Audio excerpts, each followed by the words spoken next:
Christmas Eve. Watch and find out. Enjoy the show.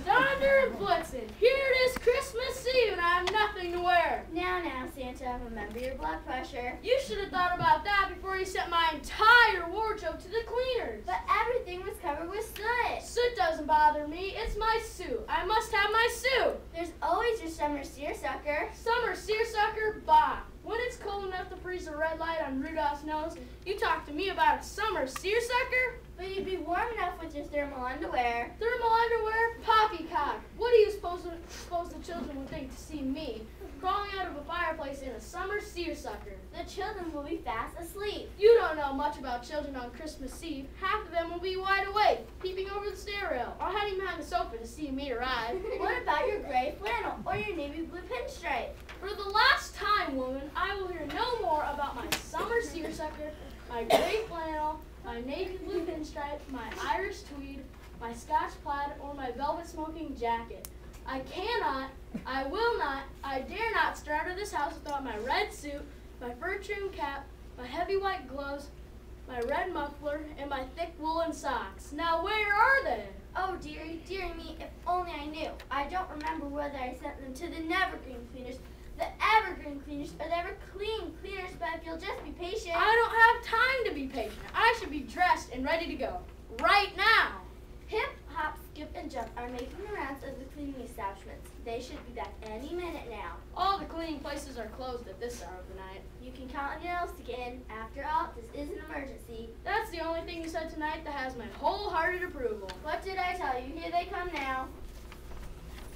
No luck, Santa! The man at Evergreen said he never saw your suit. Same story at the Evergreen plant, Santa. The night watchman at Evergreen went through the whole shop and there wasn't a trace of Santa Claus suit. I'm done for. My whole career wiped out. My reputation ruined. There's still a chance, sir. We stopped at the HBN, the Holiday Broadcasting Network, and they're putting a special announcement on the air right away. And SOS to everybody in Holiday Land. Surely someone will find your suit. No doubt along about Easter or the 4th of July. Someone will discover it, but I need help now, tonight, this very minute. What about Snip, Snap, and Butt? With their pneumatic sewing machine, they should be able to make him a whole new suit in a matter of minutes. Great idea, Mrs. Santa. Let me ring for them. Good thinking, Mrs. Santa. Snip, Snap, and Button will fix him up in no time. Your troubles are over, Santa. With Snip, Snap, and Button on the job, you have nothing to worry about.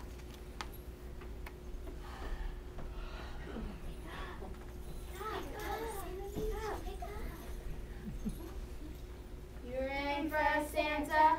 Snip, Button, and I were just about to go to bed, but we came as fast as we could. Sorry to disturb you after hours, but this is an emergency. How long would it take you to make me a new suit? A new suit? From top to toe.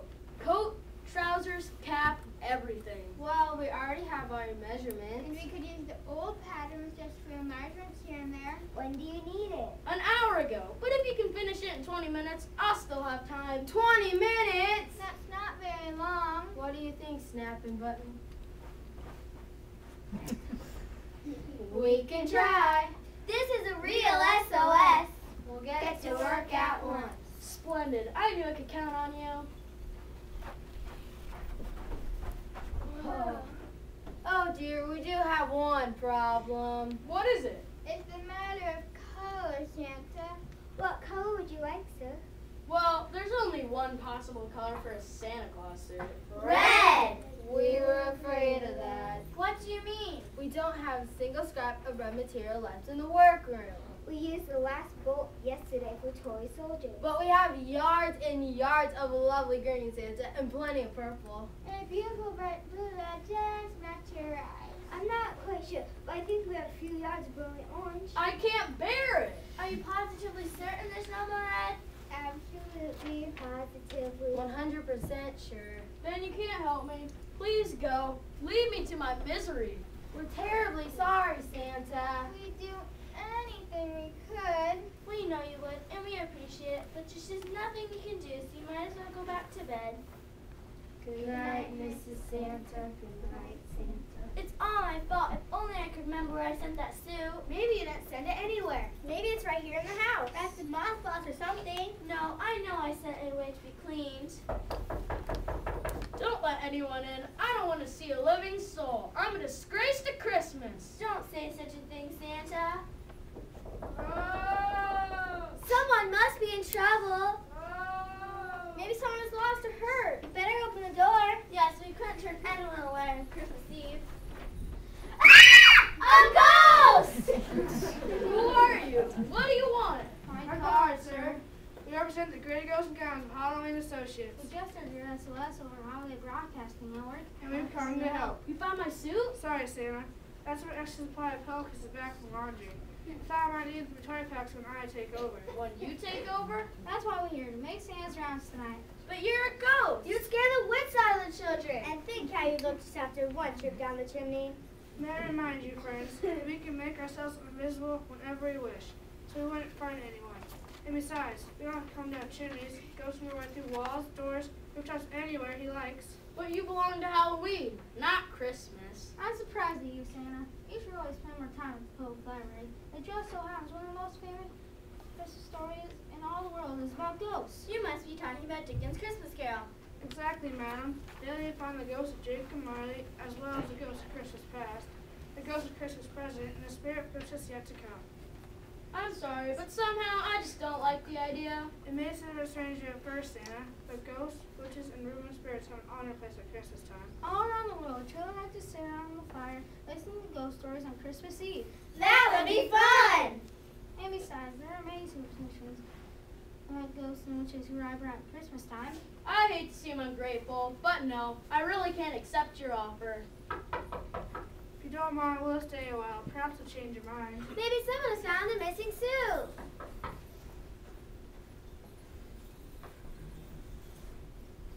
Good evening. We beg your leave to enter. Do come in. What a surprise, a pair of pilgrims on Christmas Eve. My good Dame and I have heard of your ill fortune, sir, and we have come to be of service. When we heard your call for help, we set forth at once. Most good of you, but I'm afraid there's nothing you can do. Be not so certain of that, my friend. I have come to drive your sleigh tonight. Drive Santa's sleigh! I know my husband has not had much experience with reindeer, but in England, he quite often drove a coach and four. The chimneys, of course, are out of the question. I'll deliver the packages at the door. This is truly amazing. From what little history I know, you pilgrim folk do not exactly approve of Christmas celebrations. Quite so, but here in William Bradford's journal is an account of Christmas Day at Plymouth Rock in year 1620. You will note when the governor called out men for work. Most of the company excused themselves because it went against their conscience to work on E-Day. And they spent their time at play, pitching a barn, playing stool ball, and such like sports. Of course, we do not hold us gaming or playing on the streets, but times have changed, and what a man does in his own house is a matter of his own conscience. But you pilgrims do belong to Thanksgiving, not Christmas. Every day should be a day of Thanksgiving, Mrs. Claus, and what a better day to give thanks than Christmas. I'm sure the children would be grateful of the gifts they receive. In truth, I could not bear to see the little ones deprived of their trinkets and their toys. I never would have believed it. Never. More callers. Who this, Skip? Good pilgrim, if you don't mind seeing next to ghost, perhaps the join us on the sofa. Thank you, Master Spook. Wow, the King and Queen of Hearts! Welcome, Your Majesty. We are indeed honored by this visit. Your Christmas plea, your SOS, the single love your direst chest has touched your heart, so we've come to help you make your Christmas fun. My lord and I will lend a hand and carry out your least command. To spare your sorrow and disgrace, the King of Hearts will take your place. Oh, thank you, but that's impossible. The children would think it was Valentine's Day. But Christmas is a day of love, and joyful tidings from above, because of Alden Day, for who is better than the King of Hearts? Help Billy's stocking to the brim with lovey's Christmas cheer he'll trim. And when the children see their toys, our gift of love will swell their joys. They're right, Santa. Christmas wouldn't be Christmas without love, kindness, and of course, happy hearts. I think it's a great idea, Santa. I couldn't allow it. I must go myself. Please, Santa, not in your bathrobe. If your majesties will wait a few minutes, we can discuss this further. Great jingle and jingle bells! It's the Easter Bunny! Peter Consell at your service, and Mrs. Consell too.